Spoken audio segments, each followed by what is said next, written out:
चलाता हूँ तो फेस नहीं कर पाता, कैसे किया होगा तुमने? सिनेमा एक एंटरटेनमेंट विधा है सर। तो या तो वहाँ तुम एंटरटेनमेंट देख रहे हो, हमारे को एंटरटेनमेंट देख रहे हो। गरीब की भौजाई जबकि गरीब की लुगाई जबकि भौजाई, वही वाली कहानी हो गई। तो ये थोड़ा सा हमारी सरकार ने, हमारे सरकार भी तो अपन कुर्सी बचाव में पड़ी रहा भैया 5 साल, उनके काम और कहो कि सिनेमा हॉल टूटत हो कि बनत हो, संस्कृति पर और कल्चर पर कोई फंड ही नहीं है ना, जो है वापस बांट लेते हैं। हम मराठियों की जब बात करते हैं तो मराठी मल्टीप्लेक्स में एक तरफ जहाँ 300 का सिनेमा, 300 रुपये का सिनेमा का टिकट मिलता है, वहीं 30 रुपया, 30 रुपये के ऊपर बेचोगे तो तुम्हारे मल्टीप्लेक्स फूक देंगे। मराठियों को सिनेमा 30 रुपये के ऊपर नहीं होना चाहिए।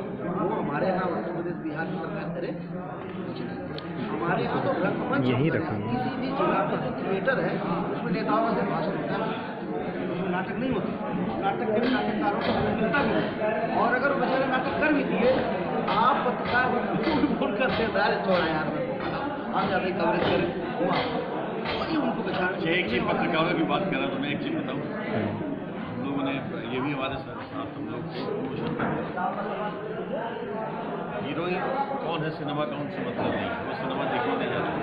नौ जमाने की बात बता रहे हैं, जब फिल्में बहुत जल्दी देखने चलते, जब बिहार जैसी जगहों पे करोड़ों का पूरा व्यवसाय होता है। मैं उस जमाने से ही करके अपने की बात बता रहा हूँ, कभी भी पत्रकार ने सिनेमा फिल्म फैसला